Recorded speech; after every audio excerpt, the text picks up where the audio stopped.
Hello everyone, welcome back to Jet to Mastery. இந்த வீடியோல எப்படி swapping of two numbers XOR ப்ராப்பர்ட்டியை use பண்ணி நம்ம பண்றது அப்படிங்கறத நம்ம பார்க்கலாம். ஓகேங்களா? சரி ஓகே. ஸோ இப்போ நான் வந்து swapping of two numbersக்கு ரெண்டு வேரியபிள் எடுத்துக்க போறேன் A and B.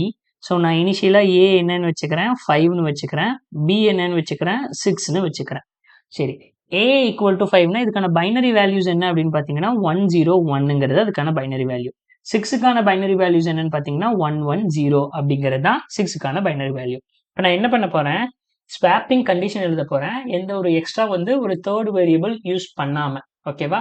அப்போ XOR எப்படி வந்து இங்க ஆப்டிமைஸ்டா வேலை செய்யுங்கிறத நம்ம வந்து மாடுலர் அரித்மெட்டிக், ஒரு டேட்டா பேஸோட ரேஞ்ச் இதெல்லாம் நம்ம பார்க்கும்போது நமக்கு தெரிஞ்சிடும். ஓகேங்களா? சரி, இப்போ வந்து எப்படி XOR ஆப்ரேஷன் யூஸ் பண்ணி ஸ்வாப் பண்றது அப்படின்னு நம்ம பார்த்துக்கலாம். முதல்ல ஏவோட வேல்யூ இருக்கு, பியோட வேல்யூ இருக்கு. ஓகே, இப்போ நான் A XOR B பண்ணேன்னா எனக்கு என்ன கிடைக்குதுன்னு பார்த்துடலாமா? ஸோ A XOR B, நான் முதல்ல என்ன சொல்லிடுறேன், A equal to A XOR B அப்படின்னு சொல்லிடுறேன்.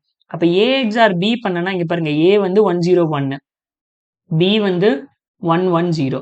A XOR B பண்ணா என்ன கிடைக்கும்? XOR பொறுத்த வரைக்கும் சேமா இருந்தா பப்பி சேம். அப்போ 1 சேமா இருக்கு. So 0, so 1 1. அப்ப A XOR B பண்ணும்போது இப்ப என்னோட A ஓட வேல்யூ என்னவாயிடுச்சு? 011 ஆயிடுச்சு. கரெக்டா? 011 சேஞ்ச் ஆயிடுச்சு. அப்ப இப்ப என்னோட A கரண்ட் A ஓட வேல்யூ, இது ஆரிஜின். நான் என்னுடைய கரண்ட் A ஓட வேல்யூ என்னது? ஸோ 0 1 1 அப்படின்னு சொல்றேன். திரும்ப நான் B என்னன்னு சொல்றேன், B equal to again A XOR Bன்னு சொல்றேன். ஓகே, இப்ப A ஓட வேல்யூ என்னது? 0 1 1. இதுதான் என்னுடைய A ஓட வேல்யூ 0 1 1. B ஓட வேல்யூ என்னது? 110. ஸோ 110. இப்ப பண்ணனா எனக்கு என்ன கிடைக்கும் XOR பண்ணனா? ஸோ 1 0 1. இப்ப எனக்கு B ஓட வேல்யூ 101ன்னு கிடைச்சிருச்சு. Okay, B is equal to 101. இதுலயே பாருங்களேன், உங்களுக்கு Aல 101 இருந்தது. இந்த ஆபரேஷனுக்கு அப்புறம் Bல இப்போ 101 வந்துருச்சு. அதாவது Bல 5ங்கிறது வந்துருச்சு. ஓகேவா? ஓகே, நெக்ஸ்ட் இப்போ 2 டைம் பண்ணிட்டேன்னா திரும்ப A equal to A XOR B பண்ணுமோ? என்ன ஆக போகுது? A equal to A XOR B பண்ணுவோம். இப்போ புது நியூ A என்னது? 011 011. இதுதான் லாஸ்டா எனக்கு Aல அப்டேட் ஆயிருக்கிற வேல்யூ. Bல என்ன இருக்கு? 101. இந்த ரெண்டு XOR பண்ண என்ன கிடைக்கும்? 11ங்கும் போது 0 1 1. அப்போ எனக்கு கடைசியா Aல என்ன கிடைச்சிருச்சு?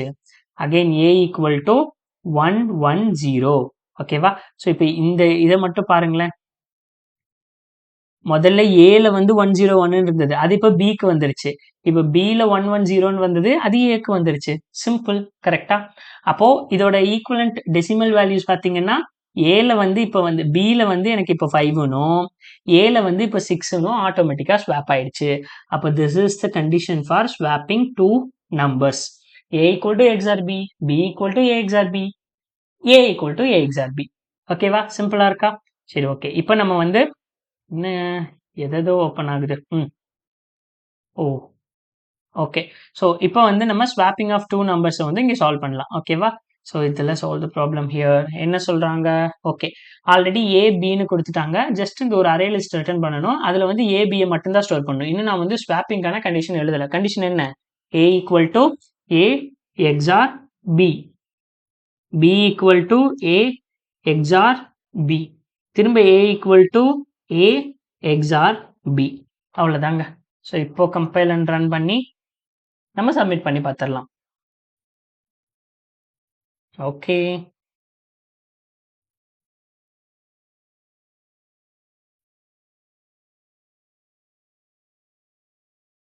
ஸோ இந்த swapping of two numbers problem உங்களுக்கு புரிஞ்சிருந்திருக்கும் நான் நம்புறேன். நான் உங்களை நெக்ஸ்ட் வீடியோவில் சந்திக்கிறேன் guys. Until then bye bye, take care.